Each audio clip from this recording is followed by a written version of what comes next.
안녕하십니까. WWE 전문 유튜버 뚱이와 살펴보는 오늘 6월 12일자 WWE 뉴스카드 지금부터 출발합니다.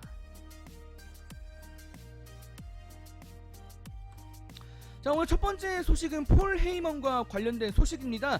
지금 많은 사이트에 지금 속보로 막 뜨고 있는데, 폴 헤이먼이 러 브랜드의 각본진 대표이사 이제 자리에서 내려오게 됐다는 소식이 발표가 됐습니다. 그동안 폴 헤이먼이 러 브랜드의 이제 각본진의 대표자로서 이제 빈스 맥맨과 직원들을 연결해주는 그런 역할을 해왔었는데, 사실 이제 이 역할을 더 이상 하지 못하게 됐습니다. 이제 WWE는 퍼포먼스 센터에서 이제 어차피 같은 날 녹화를 진행하기 때문에 러와 스맥다운의 제작진을 구분하지 않겠다, 이거를 하나로 통합해서 운영을 하겠다, 이렇게 발표를 했는데, 뭔가 과정을 간소화하기 위한 그런 노력을 하기로 결정했다라는 이런 공식 발표를 내놨습니다.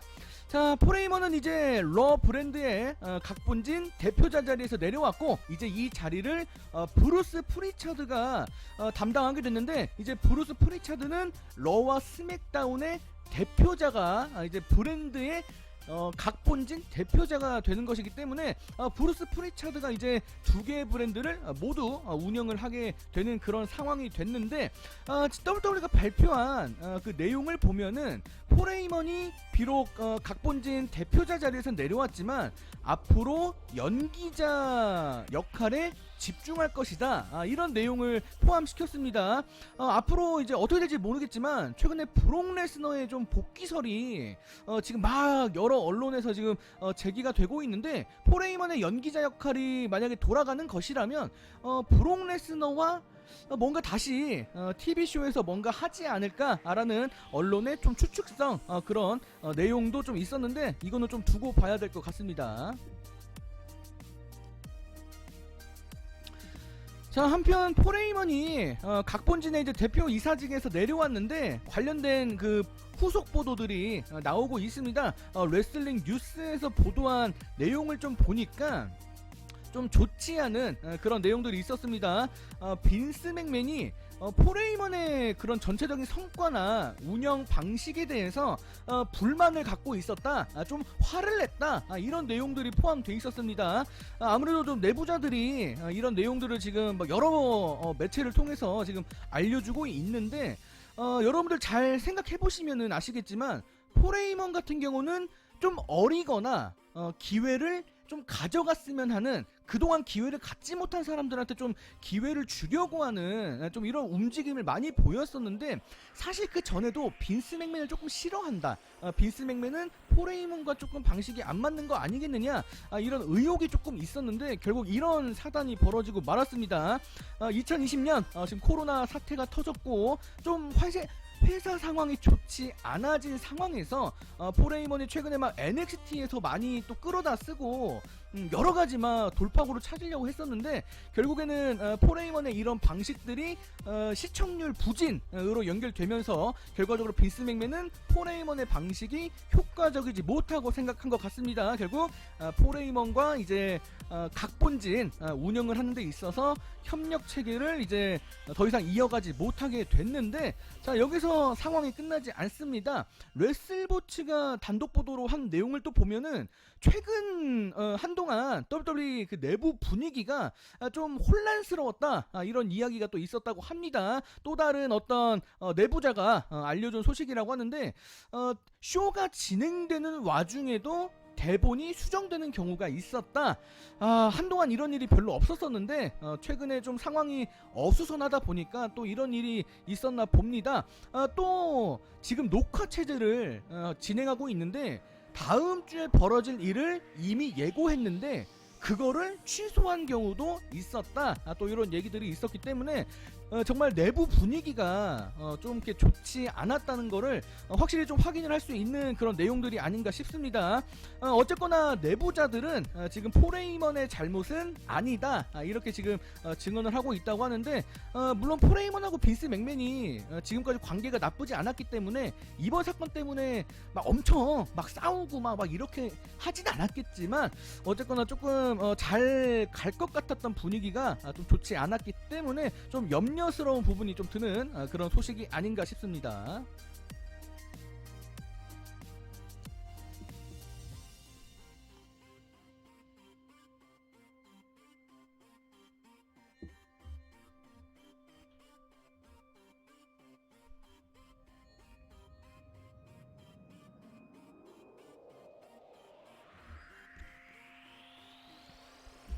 자, 이제 다음 소식은 랜디 오턴의 인터뷰 내용입니다. 이번 주 애프터더베 팟캐스트에 출연을 해서 정말 여러가지 주제로 이야기를 했는데 본인이 왜 에지의 복귀 맞대결 상대가 됐는지 여기에 대한 이유를 설명했다고 합니다. 이전에 에지가 복귀를 준비하고 회사 측과 여러가지 이야기를 할 당시에 실제로 에지가 걱정을 많이 했었다고 합니다. 요즘 프로모 내용으로 많이 막 이게 주제로 쓰이고 있는데 실제로 에지가 걱정을 많이 했다고 합니다. 과연 내가 잘할 수 있을까? 내가 또 경기를 하다가 다치진 않을까? 에지가 이런 걱정을 했다고 하는데 본인을 가장 안전하게 잘 받아줄 수 있는 사람, 나를 가장 잘 맞춰줄 수 있는 사람 랜디 오턴 밖에 없다라고 이렇게 에지가 결론을 내렸었다고 합니다. 결국 내부 회의를 하다가 랜디 오턴 밖에는 나를 받아줄 사람이 없다 이렇게 결론을 내리게 됐고 랜디 오턴 입장에서는 에지가 자신을 대립상대로 결정해준 그 자체가 나를 높게 평가한 거 아니겠느냐 또 이렇게 긍정적인 생각을 또 하는 이야기를 또 했다고 합니다. 이거는 100% 맞는 말인 것 같습니다.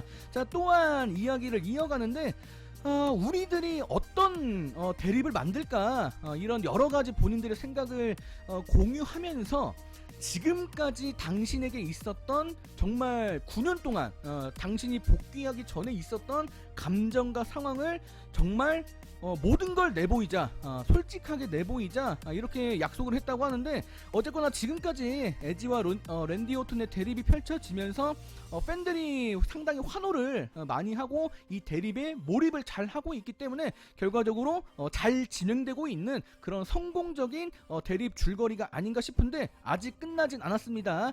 진행이 더 되기 때문에 앞으로를 더 기대를 해보도록 하겠습니다. 자, 랜디 오턴이 계속해서 이야기를 이어가는데 저번에 소식을 보신 분들은 아시겠지만 랜디 오턴이 전용기를 구입한 것처럼 인스타그램에 글과 사진을 올렸던 일이 있었습니다. 그 당시 인터넷이 막 난리가 났었습니다. 전용기를 아무나 구입하는 건 아니기 때문인데 랜디 오턴이 여기 애프터더베 이번 주에 말한 바에 따르면은 비행기 안 샀답니다. 안 샀다는데 본인이 남을 속이려고 한 건 아닌데 어떻게 하다 보니까 이런 일이 벌어졌다고 합니다. 자, 랜디 오턴이 털어놓기를 그날 다른 사람이 비행기를 탄 건데 그 비행기에 오르기 전에 이렇게 같이 있던 지인분들과 좀 술자리를 가져서 이렇게 몇 잔 술을 기울였다고 합니다. 좀 이렇게 알딸딸해진 술 기운에 좀 이렇게 취해 있던 랜디 오턴은 그 전용기가 너무 멋있으니까 이거를 좀 자랑하고 싶었는지 이걸 이제 사진 찍고 이렇게 글을 남겼는데 본인이 그 비행기를 사지 않았음에도 불구하고 좀 갖고 싶어서 좀 이렇게 글을 쓰지 않았나 이런 생각이 드는데 어쨌거나 남을 속일 생각은 없었고 어떻게 하다 보니까 그냥 자극적으로 그럴 글을 남기게 됐다 이렇게 이야기를 했더랍니다. 자, 집에 돌아와서 뭐 난리가 났죠. 이제 사실이 아닌 얘기가 이제 막 기사가 되고 사람들이 막 난리가 나다 보니까 집에 돌아와서 아내한테 좀 이렇게 핀잔을 좀 들었다고 하는데 이게 좀 웃깁니다. 실제로 랜디 오턴이 전용기를 산 줄 알고 주변 사람들이 축하하는 메시지를 막 이렇게 보내줬다고 하는데 그 중에 언더테이커가 동생의 이 성공을 축하하는 뜻에서 문자를 보내줬다고 하는데 랜디 오턴도 좀 당황을 했었다고 합니다. 나중에 결과적으로 다 해명을 해서 이 상황은 그냥 해프닝으로 끝났다는 그런 결말입니다.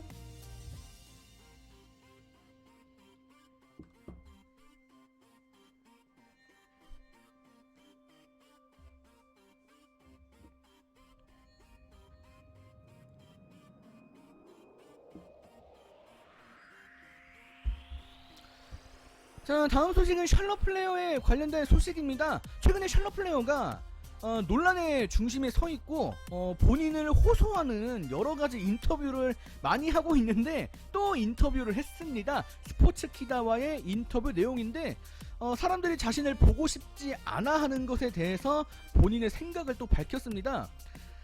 자기 자신은 그냥 열심히 일했을 뿐이다, 이렇게 이야기를 하고 있는데, 사실 샬럿의 입장은 이것도 맞는 말이에요. 샬럿은 회사가 일을 부탁했고 그거를 거절할 수 없어서 그냥 그 일을 이행했을 뿐이라고 지금 계속해서 강조를 하고 있는데, 본의 아니게 샬럿 플레어가 너무 TV쇼에 많이 나오고 또 나올 때마다 보통 이기죠. 그리고 그 후에 또 챔피언이 되는 그런 뻔한 과정들이 계속 놓이기 때문에 팬들이 좀 질려하는 것도 이해가 되고 샬럿 플레어의 입장도 이해가 됩니다. 샬럿 플레어가 본인이 말하기로는 내가 너무 일관적인가? 내가 너무 막 똑같은가? 아마 또 이렇게 본인 스스로를 한번 돌아보긴 했는데 지금 자신의 상황이 딜레마에 좀 빠진 것 같다, 또 이렇게 이야기를 했다고 합니다. 본인이 최근에 스맥다운 TV쇼에 출연한 거는 사샤 뱅크스와 베일리의 앞으로 벌어질 대립 각본 때문에 내가 역할을 할 수밖에 없었다, 또 이렇게 해명을 또 했다고 합니다. 자, 이게 본론인데 샬럿이 좀 억울한 마음이 좀 들 것 같습니다. 정말 열심히 일해왔고 정말 자신이 이 업계를 너무너무 사랑하는 사람으로서 계속해서 이 일을 하긴 할 거 아니겠습니까? 계속 해야 되는데 사람들은 자기를 싫어하기 때문에 도대체 내가 어떻게 해야 될지, 나보고 어쩌라는 건지, 도대체 이 상황을 어떻게 풀어가야 될지 해답을 모르겠다, 지금 이렇게 이야기를 하고 있기 때문에 지금 이 상황 때문에 본인이 조금 실망스럽고 좌절스럽다라는 이야기를 했습니다. 샬럿 플레어가 계속해서 활동을 하긴 하겠으나 좀 팬들이 좀 바라보는 그런 입장도 조금은 누그러뜨릴 필요가 있지 않을까라는 생각도 해봅니다.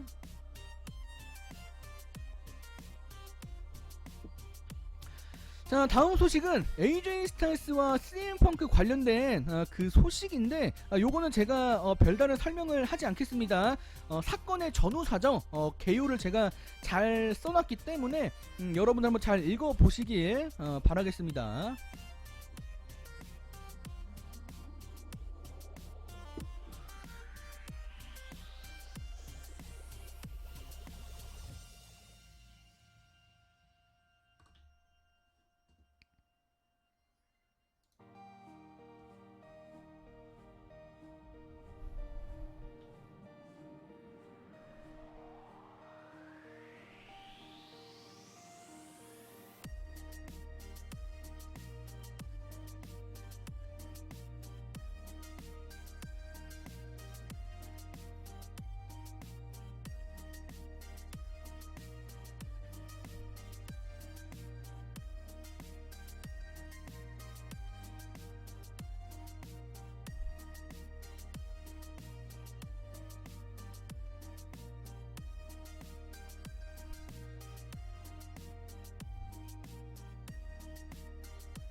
자, 이제 다음 소식으로 넘어가도록 하겠습니다. 이번엔 언더테이커의 인터뷰 내용입니다. 최근에 TV 인사이더와 인터뷰를 통해서 저번에 다큐멘터리 그 안에서 빈스 맥맨이 눈물을 흘렸던 그 당시 그 사건을 한번 언더테이커는 어떻게 생각하나, 거기에 대해서 이야기를 해봤다고 하는데, 그 당시 빈스 맥맨에게 그 다큐멘터리 2부였죠. 거기에서 이제 언더테이커는 어떤 사람이냐, 당신에게 이게 이런 질문을 받았었는데 그 당시 빈스 맥맨이 좀 말을 잇지 못하면서 눈물을 흘리고 이제 인터뷰를 중단하는 바가 있었습니다. 그 당시 그 사건이 상당히 이슈가 됐었는데 언더테이커가 그거를 봤다고 합니다. 당연히 뭐 본인의 다큐멘터리니까 봤겠죠. 빈스 맥맨과 자신의 관계가 워낙 특별하다 보니까 지금 둘 사이에는 직장 상사 그리고 뭐 이제 부하 직원 그 관계를 넘어선 뭔가 우정이 존재한다고 합니다. 지금까지 오랜 시간을 정말 뭐 한 곳에서 같이 보내면서 동고동락을 해온 그런 관계일 텐데 다른 사람들이 빈스 맥맨을 어떻게 생각할지는 모르겠지만 본인에게만큼은 빈스 맥맨은 아주 소중한 친구다. 그리고 그 중에서도 가장 뛰어난 사람이라고 자랑할 만한 그런 사람이다. 이렇게 칭찬하는 이야기를 했습니다. 그 당시 빈스 맥맨이 본인에 대한 질문을 받고 끝내 말을 잇지 못하면서 눈물을 흘린 그 모습을 보면서 빈스 맥맨이 평소에 잘 울진 않는 사람이기 때문에 자기도 약간 감정적으로 변할 수밖에 없었다. 약간 자기도 눈물을 좀 흘린 것처럼 이야기를 했는데 빈스 맥맨이 비록 말은 못했지만 그 장면만 보더라도 빈스 맥맨이 자신에 대해서 어떻게 생각하고 있을지, 빈스 맥맨이 나를 어떻게 바라보고 있을지 충분히 알 수 있을 것 같다라고 얘기했기 때문에 아마 둘 사이는 그렇게 말을 하지 않아도 뭔가 통하는 게 있지 않을까라는 생각을 해봅니다.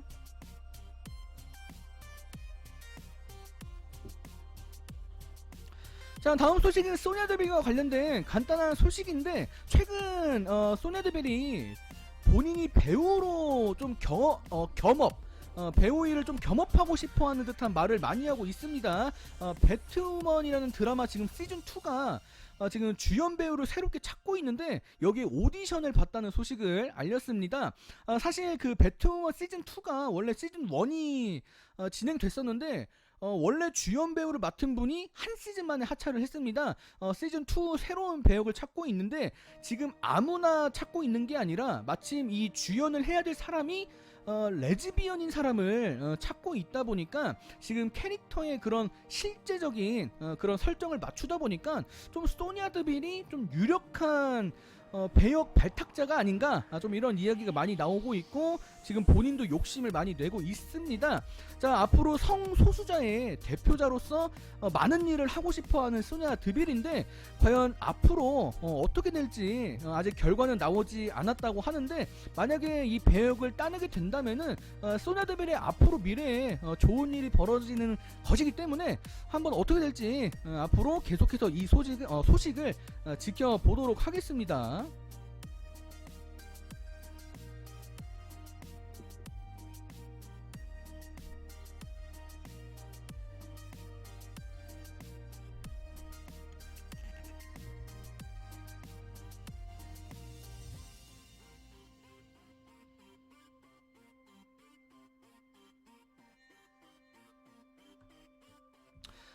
자, 오늘 마지막 소식입니다. 캐리온 크로스의 인터뷰 내용인데 요거는 지금 시간 관계상 제가 별다른 설명은 드리지 않겠습니다. 차근차근 넘겨드릴 테니까 여러분들 각자 읽어보시길 바라겠습니다.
자, 오늘자 소식은 여기서 마감을 짓도록 하겠습니다. 여러분 다음 영상 때 뵙도록 하죠. 여러분 안녕히 계세요. 안녕.